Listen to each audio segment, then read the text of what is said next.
parole aux associations.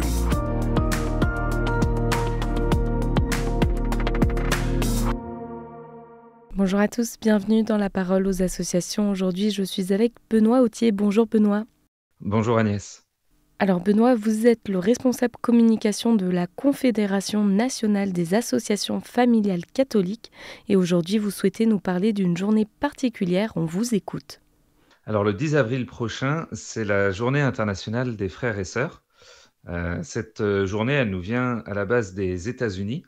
Elle s'appelle les Sibling Days.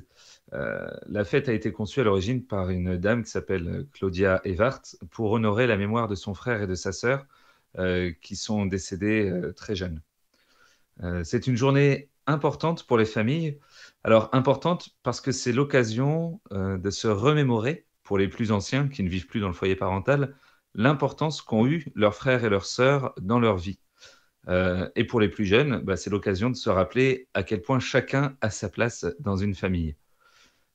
Mais je l'espère surtout, c'est l'occasion pour toute la famille de se retrouver ou de s'appeler, de passer un bon moment ou de s'envoyer des messages positifs.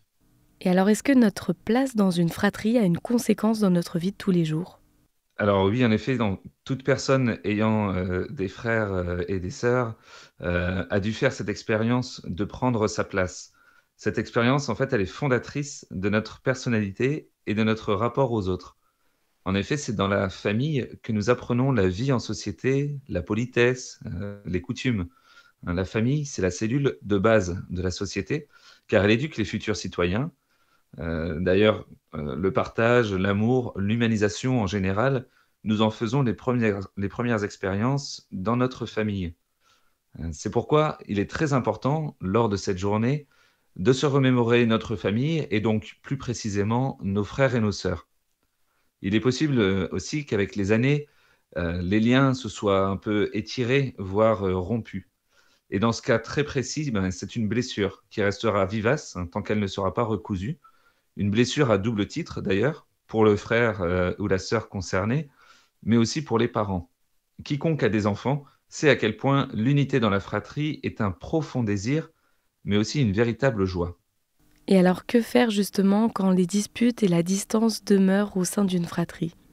Eh bien, je ne suis pas psychologue, mais il me semble que si on demande pardon en reconnaissant ses erreurs et en étant prêt à entendre les reproches qui nous sont faits, peu importe qui commence, cela donnera des fruits.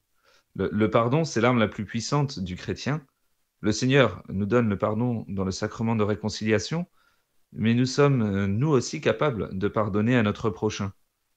Et si nous ne savons pas pardonner à notre frère ou à notre sœur, à qui saurions-nous accorder un jour le pardon ?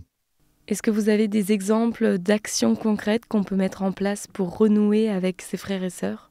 Alors, des messages positifs, gentils, de repartager des anciennes photos. On a souvent gardé des photos de fêtes de famille ou de moments un peu spéciaux où on est entre frères et sœurs.